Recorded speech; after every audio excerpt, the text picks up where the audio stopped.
함께 나눌 하나님 말씀은 마가복음 4장 전체인데요. 오늘 함께 먼저 10절과 12절 말씀 함께 한 목소리로 봉독해 보겠습니다. 마가복음 4장 10절 12절 함께 읽겠습니다. 시작. 예수께서 혼자 계실 때에 예수의 주위에 둘러있는 사람들이 12제자와 함께 그 비유들이 무슨 뜻인지 예수께 물었다. 예수께서 그들에게 말씀하셨다. 너희에게는 하나님 나라의 비밀을 맡겨주셨다. 그러나 저 바깥 사람들에게는 모든 것이 수수께끼로 들린다. 그것은 그것은 그들이 그들이 보기는 보기는 보아도 보아도 알지 알지 못하고 못하고 듣기는 듣기는 들어도 들어도 깨닫지 깨닫지 못하게 못하게 하셔서 하셔서 그들이 그들이 돌아와서 돌아와서 용서를 용서를 받지 받지 못하게 못하게 하시려는 하시려는 것이다. 것이다. 아멘. 여러분 무더위의 뜻이 뭔지 아세요? 무더위? 겁나 덥다일까요? 그게 아니고요. 물과 더위를 합친 말입니다. 그래서 우리 지금 장마철 같은 이 날씨, 이렇게 비도 많이 내리고 덥기도 더운 그 날씨를 무더위라고 해요. 이제 오늘이 8월의 마지막 날인데도 오는데 도로가 곳곳이 젖어 있어요. 그러니까 분명히 비는 안 온 것 같은데 지점지점 이렇게 비가 내리고 있는 거죠. 제가 지난 금요일 날 저희 은혜 만남을 준비하려고 몇몇 형제들하고 이렇게 그릇을 나르고 집에 돌아가는데 와, 앞이 안 보일 정도로 막 쏟아 부을 정도로 비가 엄청 오더라고. 그렇게 물과 더위가 함께 있는 것이 무더위라고 하는데요. 뭐 우리 찬주가 그러더라고요. 필리핀이 더 시원하다고. 지금 열대성인 기후인 나라보다 우리나라가 더 더운 나라가 됐습니다. 큰일입니다. 이렇게 되면 안 되는데 말이죠. 그래도 이렇게 무더운 여름날을 여러분과 함께 예배하고 또 선한 일을 할 수 있어서 참 감사합니다. 사람을 살리는 일을 또 오늘 하루 하고 계신 여러분 축복합니다. 한 주간 사람을 살리는 한 주로 보내셨나요?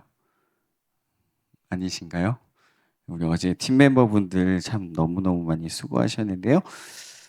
오늘 아침부터 또 수고하고 계신 여러분 기쁜 마음으로 감당하고 계신가요, 대근 형제님? 어제 집에 가는데도 차가 많이 막혔다고. 그럼에도 불구하고 또 아침에 늦지 않게 오신 대근 형제님 축복합니다. 여러분의 그 수고와 헌신이 향기로운 제사가 되고 있다는 것을 잊지 마시기 바랍니다. 오늘도 저는 여러분과 함께 예수님 이야기를 좀 하려고 합니다. 예수님 이야기는 하면 할수록 더 하고 싶어집니다. 예수님이어서 그런 것 같아요. 해도 해도 끝이 없는 이야기처럼 오늘도 그 예수님 이야기를 함께 나눠보려고 합니다. 오늘도 마가복음 4장 전체를 좀 나눠보려고 하는데요. 여러분 너무나도 잘 알고 있는 말씀이실 거예요. 특히 주일학교부터 이제 교회 생활하셨던 분들은 너무나도 잘 아는 그 이야기를 함께 나눠보려고 합니다. 저와 함께하는 여정 여러분 괜찮으신가요? 아직 4장이에요, 여러분. 네. 언제까지일지 저도 잘 모르겠어요. 우리 시온이가 색깔 더 쓸 게 없다고 주보에 그냥 전 잘 모르겠어요, 시온 장. 오늘 함께 예수님의 비유를 함께 여러분과 나누어 보려고 해요. 4장 전체가 비유에 대한 말씀이 모아져 있습니다. 먼저 마가복음 4장 3절부터 9절까지의 말씀인데요. 같이 한 목소리로 좀 읽어볼게요. 함께 읽겠습니다. 잘 들어라. 씨를 뿌리는 사람이 씨를 뿌리러 나갔다. 그가 씨를 뿌리는데 덜어는 길가에 떨어지니 새들이 와서 그것을 쫓아 먹었다. 또 덜어는 흙이 많지 않은 돌짝밭에 떨어지니 흙이 깊지 않으므로 싹은 곧 나왔지만 해가 뜨자 타버리고 뿌리가 없어서 말라버렸다. 또 덜어는 가시덤불 속에 떨어지니 가시덤불이 자라 그 기운을 막아버려서 열매를 맺지 못하였다. 그런데 덜어는 좋은 좋은 땅에 땅에 떨어져서 떨어져서 싹이 싹이 나고 나고 자라서 자라서 열매를 열매를 맺었다. 맺었다. 그리하여 그리하여 30배, 30배, 60배, 60배, 100배가 100배가 되었다. 되었다. 예수께서 예수께서 덧붙여서 덧붙여서 말씀하셨다. 말씀하셨다. 들을 들을 귀가 귀가 있는 있는 사람은 사람은 들어라. 들어라. 아멘. 네, 말씀 여러분 많이 들어보셨던 말씀이실 거예요. 저도 정말 많이 들었던 말씀 중에 하나입니다. 네, 저는 여기에 좀 더 초점을 맞췄던 것 같아요. 30배, 60배, 100배. 이건 이제 요즘 우리가 흔히 쓰는 수익률로 환산을 하면 여러분 몇 퍼센트인지 아세요? 30 빼면 300%일까요? 아니에요. 3000%. 말도 안 되는 수익률이 이게 수익률이 뭐 7%, 8%만 돼도 어마어마한 거라고 하는데 여러분 3000%, 6000%, 10,000%로 환산할 수 있는 건데요. 그런 이야기가 아닙니다. 그런 이야기가 아니고요. 여기서 끝나면 큰일 나는 이야기죠. 오늘 말씀은 그런 의미가 전혀 아니고요. 많은 목사님들이 조금 이런 식으로 여러분 열심히 뭔가를 하면 하나님이 갚아주실 거라고 좀 많이들 얘기하셨는데 그런 의미는 전혀 아닙니다. 오늘 말씀을 통해서 여러분과 함께 좀 더 이 본문의 의미를 나누어 보려고 합니다. 여러분 씨 뿌린 사람의 비유뿐 아니라 마가복음 4장에는 비유에 대한 말씀들이 이렇게 많이 모여져 있습니다. 예수님은 가르치실 때 그들의 언어로 가르치셨어요. 그들의 언어였던 아람어로 전에도 말씀드렸듯이 그때 당시 히브리 지역에 살고 있던 이스라엘 사람들의 대부분은 그 지역 방언이었던 아람어를 주로 말할 때 썼었고요. 성경책은 히브리어로 되어 있었어요. 근데 이제 제가 말씀드렸듯이 갈릴리나 이런 동네는 시골이기 때문에 그 주변에 그 이방인들도 많이 살았었거든요. 그래서 아람어를 주로 사용하시면서 말씀을 가르치셨어요. 그 말은 그들이 알아들을 수 있는 언어로 가르쳐 주셨다라는 의미입니다. 오늘 본문처럼 비유를 통해서 말씀해 주시기도 했어요. 이 비유라는 단어가 헬라어로 파라라는 단어랑 발로라는 단어를 합쳐서 만든 단어라고 해요. 파라라는 단어는 곁에, 옆에라는 뜻이고요. 발로라는 뜻, 헬라어는 던지다, 놓다라는 뜻입니다. 그러니까 이거를 합쳐서 뜻을 합쳐보면 옆에 던져 놓다라는 의미예요. 그러니까 사실이나 진리를 설명하기 위해 비슷한 그림을 옆에 놓아둔다라는 의미로 사용했다고 해요. 예수님은 바로 이렇게 얘기할 수 있어. 이제 우리들 목사님들이 설교하실 때 예화를 많이 드는 것처럼 예수님도 그렇게 비유를 통해서 말씀해 주셨어요. 근데 오늘 본문은 알아들으라고 쉽게 설명해 주려고 하신 말씀이 아닙니다. 마가복음 4장 12절 한번 같이 읽어볼까요? 시작. 그것은 그들이 보기는 보아도 알지 못하고 듣기는 들어도 깨닫지 못하게 하셔서 그들이 돌아와서 용서를 받지 못하게 하시려는 것이다. 알아듣게 말씀하신 게 아니라 일부러 못 알아듣게 하시려고 비유를 하셨다라고 말씀하고 있어요. 무서운 말씀이죠. 그들이 들어도 깨닫지 못하게 하시겠대요. 그리고 그들이 돌아와서 용서도 못 받게 하시려고 이렇게 알아듣지 못하는 비유, 수수께끼 같은 말씀을 하셨다고 말씀하고 있습니다. 여기서 그들은 1차적 의미로는 그때 당시 이스라엘 백성들 중에 종교 지도자들을 뜻할 거예요. 자신들이 스스로 백성들의 눈을 가려웠던 그 사람들, 특히 종교 지도자들 같은 자들을 향해서 했던 말씀입니다. 그 이유는 하나님의 말씀을 이루시기 위해서 예수님이 못 알아듣게 말씀하셨어요. 이사야 6장 9절, 10절. 좀 길지만 같이 한번 읽어볼까요? 시작. 그러자 주님께서 말씀하셨다. 너는 너는 가서 이 백성에게 너희가 듣기는 들어라. 그러나 깨닫지는 못한다. 너희가 보기는 늘 보아라. 그러나 알지는 못한다 하고 일러라. 너는 이 백성의 마음을 둔하게 하여라. 그 귀가 막히고 그 눈이 감기게 하여라. 그리하여 그들이 볼 수 없고 들을 수 없고 또 마음으로 깨달을 수 없게 하여라. 그들이 보고 듣고 깨달았다가는 내게로 돌이켜서 고침을 받게 될까 걱정이다. 되게 참 힘든 말씀이에요. 이제 남유다가 제약 가운데 있었기 때문에 하나님이 심판하시겠다라는 말씀인데 그들이 보고 듣고 깨닫지 않게 하시겠다라는 이 말씀을 예수님이 이루십니다. 근데 여러분 너무나도 다행인 것은 이 말씀이 거기서 끝나게 되면 저 여러분도 이 자리에 있을 수 없을 거예요.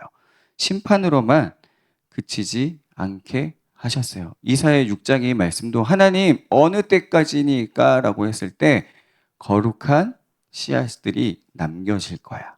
그들을 통해서 내가 회복을 일으킬 거야 라고 그루터기라는 그림으로 설명해 주는 것이 이사 6장에 나와 있는 것처럼 마가복음에서도 예수님 이렇게 말씀하세요. 12절을 말씀하시기 전에 이렇게 말씀하십니다. 11절 같이 읽어볼까요? 시작. 예수께서 그들에게 말씀하셨다. 너희에게는 하나님 나라의 비밀을 맡겨주셨다. 그러나 저 바깥 사람들에게는 모든 것이 수수께끼로 들린다. 네, 다행입니다. 하나님이 택한 예수님과 함께 했던 사람들에게는 알려주시는 말씀이에요. 이제 이사야에서는 이거를 구루터기라고 남겨진 씨앗들이라고 표현합니다.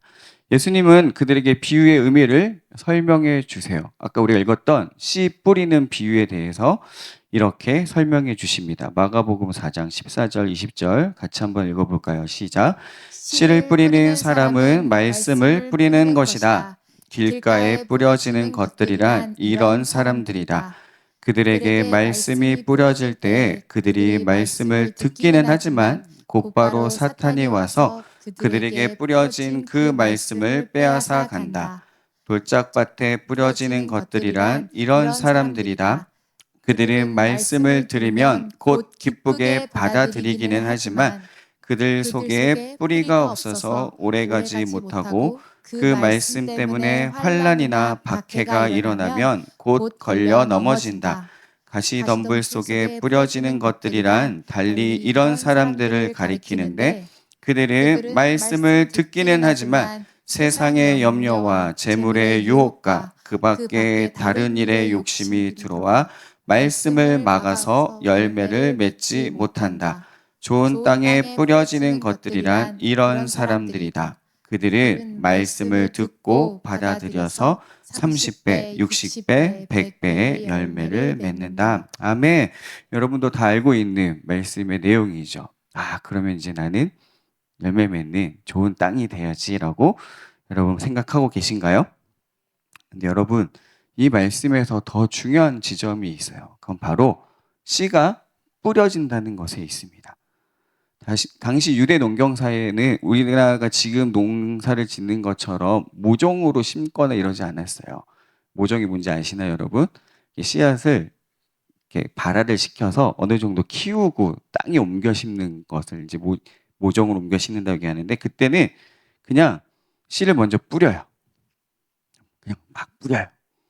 뿌리고 난 다음에 쟁기질을 합니다. 땅을 갈아엎어요. 그러면 이제 그게 땅 속에 들어가서 싹을 내고 이제 자라서 열매를 맺는 게 당시의 농경 방법이었어요. 그러니까 가다가 농부가 이렇게 길 가면서 이렇게 뿌리는 거예요. 씨를. 그럼 이제 덜어는 길가에 뿌려지기도 해요. 그러니까 우리가 생각하는 이런 로드가 아니고요. 그냥 이렇게 농토 옆에 있는 길가 혹은 돌짝밭 혹은 가시덤불에 뿌려진다는 것이 그때 당시의 농사 방법이었어요. 이 이야기는 하나님의 말씀이 모든 곳에 뿌려진다라는 것이 첫 번째 가장 중요한 의미입니다. 어디든 예수님이 말씀을 뿌리게 하신다라는 거예요. 그러나 씨앗이 떨어진 곳이 제각각이라는 거죠. 어떤 건 길가에, 어떤 건 돌짝밭에, 어떤 건 가시덤불에. 얘는 뿌려졌더니 좋은 땅에 뿌려졌어요. 네 가지 땅의 비유는 당시 유대인들의 영적 상태를 의미해요. 어떤 상태죠? 여기서 씨를 뿌리는 거 예수님이 설명해 주셨죠. 말씀을 뿌리는, 본인을 상징하는 것이고요. 예수님이 말씀을 전할 때 많은 사람들이 길가에 뿌려진 상태에 있었어요. 듣기는 들어요. 예수님이 갈 때마다 사람들이 엄청나게 몰려오잖아요. 듣지만 금세 떠나게 되죠. 받아들이지 못하는 거예요. 그리고 돌짝밭 같은 사람들, 가시덤불, 모든 것들이 다 똑같아요. 뭐가 더 나은 것이라고 설명할 수 없어요. 결국 열매를 맺지 못하기 때문입니다. 좋은 땅 외에는 그 어떤 곳도 열매를 맺지 못한다라는 공통점이 있어요. 그 이야기는 예수님을 받아들이지 못한다라는 것을 의미하게 됩니다. 여러분들이 알다시피 그때 당시에도 많은 사람들이 예수님을 따르고 우러러보고 했지만 끝까지 남았던 사람들이 소수였다라는 것을 알고 계실 거예요. 당시 소수의 사람들이 예수님을 받아들이고 열매를 맺습니다. 그래서 이 일들이 어떻게 열매가 맺어지고 이게 확장되어지는지를 예수님이 마가복음 4장에는 나머지 비유들을 통해서 차례차례 설명해 주고 있어요. 그러니까 이게 밭의 비유가 하나로 딱 떨어진 이야기가 아니라요. 4장 전체가 하나의 이야기를 하고 있습니다. 첫 번째로 그 다음 이어지는 말씀이 등경 위에 있는 등불에 대한 비유의 말씀이에요. 등불은 등경 위에 있어야지 발 아래 감춰지지 않는다라는 것. 그리고 두 번째로 씨는 스스로 자란다라는 비유를 해주세요. 그리고 마지막으로 겨자씨 비유를 해 주십니다. 이 모든 비유들은 정확하게 하나님의 나라가 어떻게 확장되어지는지를 보여주고 계세요. 예수님이 오셔서 씨를 뿌리십니다. 모든 곳에 씨를 뿌려요. 하나님의 나라가 나타나게 됩니다.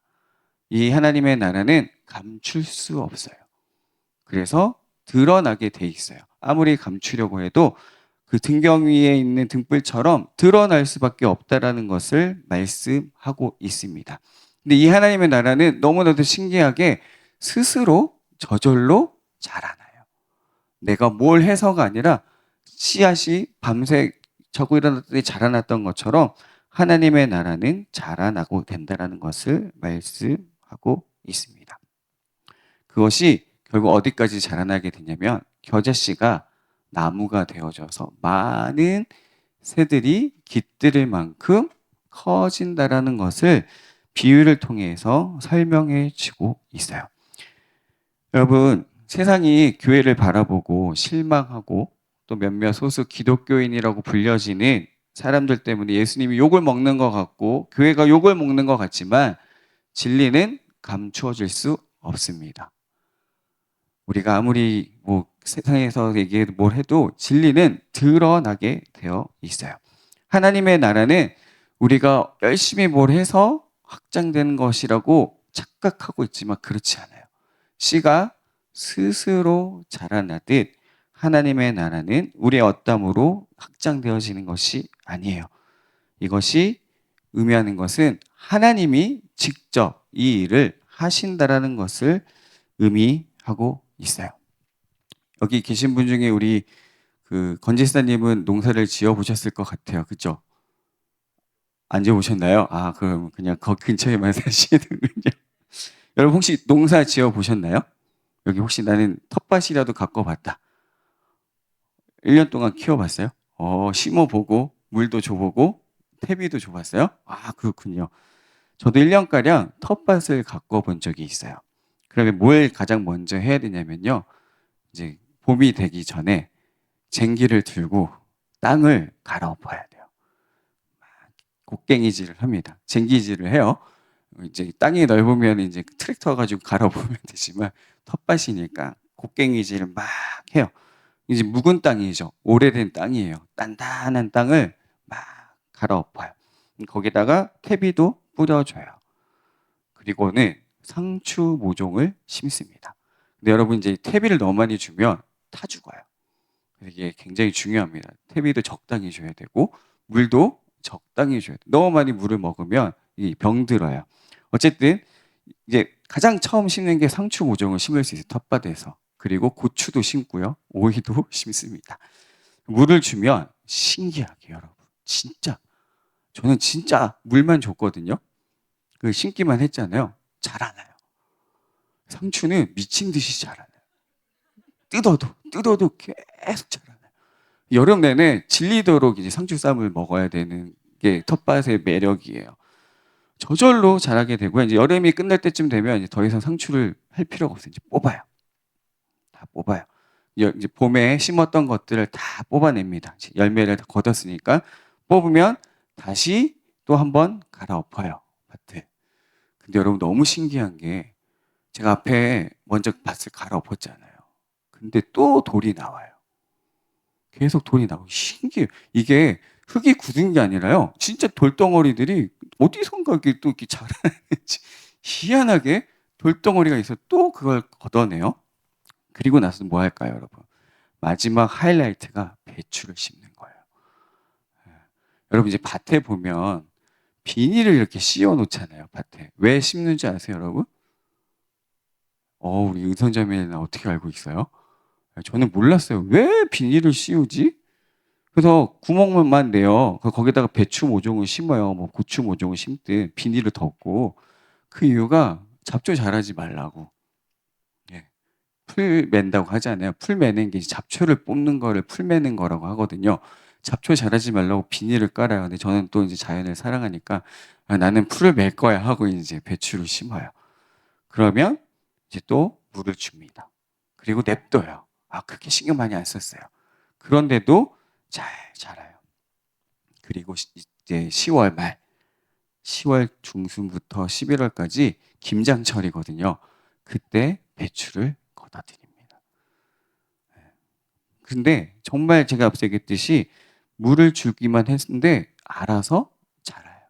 물론 햇볕도 잘 봐야 되겠지만 물도 중요하지만 스스로 자라나게 됩니다. 여러분 제가 지금까지 장황하게 설명한 이 텃밭 농사를 통해서 하고 싶은 얘기가 뭐냐면 여기서 제일 중요한 게 뭘까요, 여러분?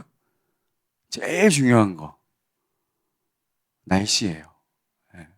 해가 적당히 있어야 되고 비도 물론 이제 저는 이제 수도 호수 끌어다가 물로 이렇게 뿌리긴 했어요. 예, 물도 적당히 줘야 돼. 이 날씨가 굉장히 중요한데요. 그거만큼 중요한 게 있어요. 그게 뭔지 아세요, 여러분? 농부예요.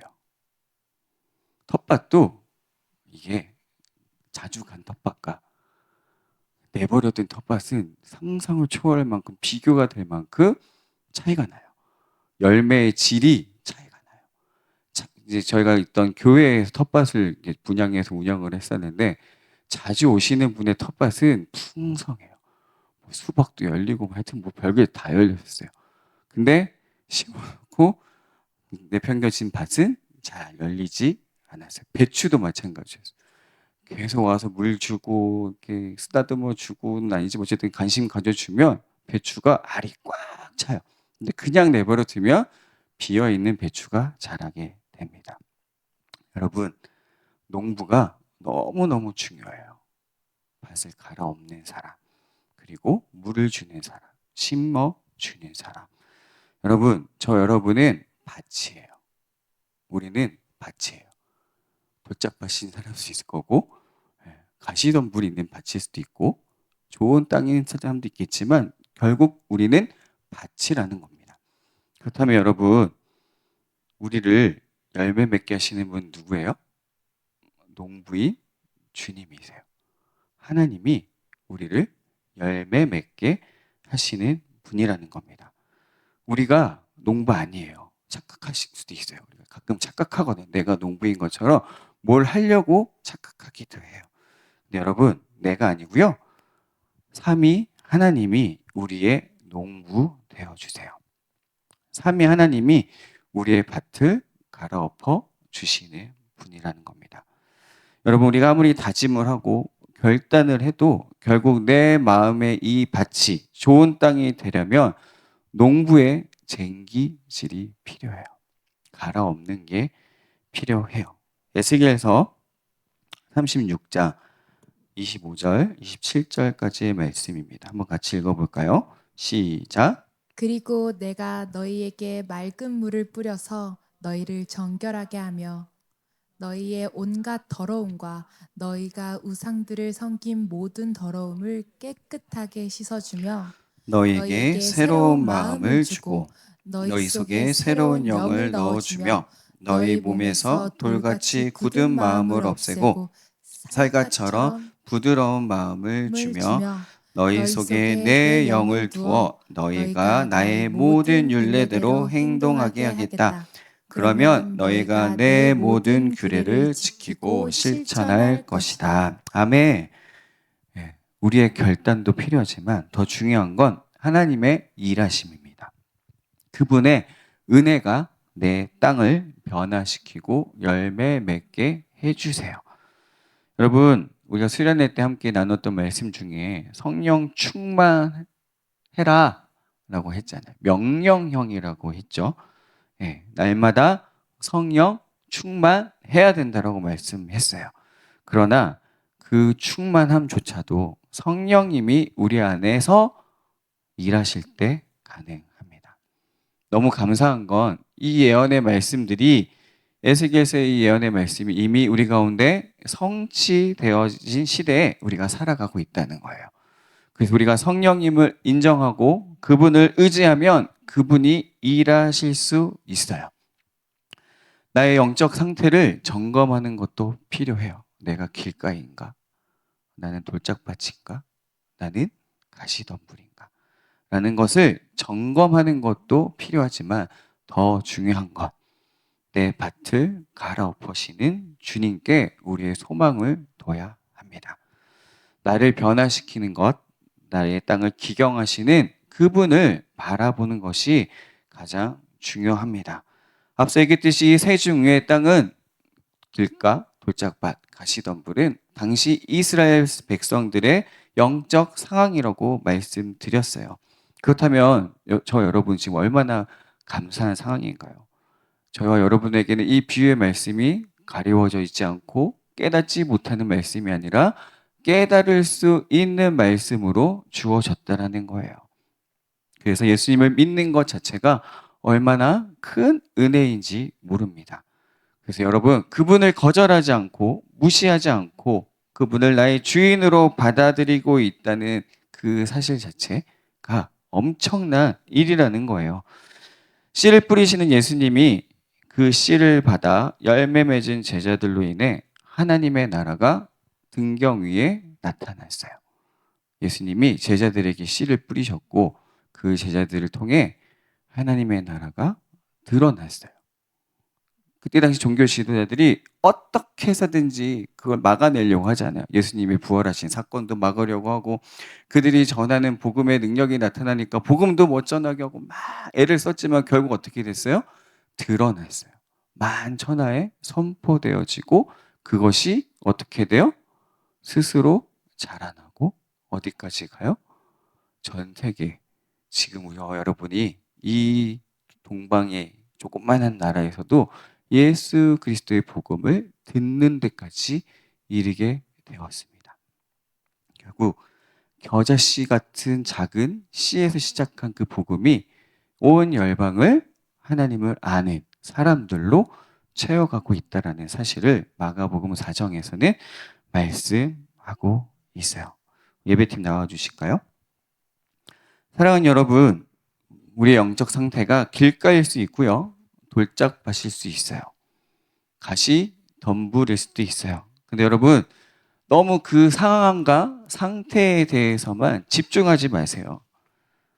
여기서 우리가 더 집중해야 되는 건 하나님 저는 맨날 쓰러지고 넘어지고 자빠지네요의 그런 넘어지는 내가 아니라 나의 마음 밭을 갈아 엎으시는 그분을 바라보셔야 돼요. 나의 시선을 눈에 보이는 것에 맞추지 마셔야 돼요. 그쵸? 여러분 알아요. 현실이라는 벽 안에 갇혀있는 나를 바라볼 수밖에 없다는 것도 잘 알고 있습니다. 그래서 우리가 모여서 예배하는 거예요. 우리가 현실 속에 살아가만 갔다 보면 그냥 그 현실 속에 보여진 내 안에 나를 가두게 돼요. 나는 아무것도 아니야. 나는 부족한 사람이야. 혹은 하나님 저는 정말 맨날 자빠지고 넘어지네요만 집중할 수밖에 없을 거예요. 근데 우리가 모여서 이렇게 예배할 때 여러분 사람을 살려내는 일들이 우리 가운데 일어나게 돼요. 그때 저 여러분은 세상이 바라보는 내가 아닌 세상에서 나를 바라보고 기준하고 잣대되어지는 내가 아닌 하나님이 바라보는 나를 보게 되실 거예요. 어제 우리 청년들이 정말 열심히 수고해서 사람 살리는 일을 시작했어요. 정말 바보 같은 일이거든요. 은혜 만남을 한다는 건 정말 바보 같은 일이에요. 근데 여러분 그때 여러분 어떤 마음들 드셨는지 제가 다 듣지는 못했지만 저는 그래요. 정말 아무것도 아닌 제가 정말 세상에서 내세울 거 하나 없는 제가 그 한가운데서 하나님이 바라보는 나 그 하나님이 바라보는 그 영혼들을 바라볼 수 있는 것에 너무 감사하게 됩니다. 그래서 주님은 저와 여러분 이렇게 외치세요. 큰 용사여, 내가 너와 함께한다. 내가 너와 함께함이라. 주님이 너와 함께하신다 라고 기드온에게 천사가 얘기해줘요. 큰 용사여, 주님이 너와 함께하신다. 아유, 내가 뭔 큰 용사예요. 이렇게 찌질한데요. 기드온이 그랬어요. 찌질하게, 진짜 찌질해도 엄청 찌질했어요. 숨어서 포도즙을 짜고 있었거든요. 기드온 사람들 피해가지고. 근데 천사를 보내서 이렇게 말씀하세요. 하나님, 큰 용사여, 내가 너와, 주님이 너와 함께 하신다라고 말씀하세요. 여러분, 30배, 60배, 100배 열매는 하나님 나라예요. 저 여러분이 별거 아닌 것 같죠? 세상에 바라볼 때는 진짜 아무것도 아닌 것 같죠? 근데 그 아무것도 아닌 저 여러분을 통해서 하나님의 나라가 30배, 3000%, 6000%, 10,000% 확장되어져 가고 열매를 맺게 하신다는 거예요. 여러분, 이 결실은 단순히 세상에서 이야기하는 물질이 아니에요. 저 여러분의 신앙의 성숙도 말씀하고 있어요. 지금은 길가인 것 같은 내 상황, 돌짝밭인 것 같은 내 상황, 여전히 가시덤불 속에서 열매 맺지 못하는 것 같은 내가 아니라 주님이 나를 30배, 60배, 100배 열매 맺는 마음밭으로 바꿔주실 수 있다라고 말씀하고 계시는 거예요. 아니, 그렇게 하시겠다고 말씀하고 있어요. 이 일은 씨가 저절로 자라나듯이 저절로 이루어지게 됩니다.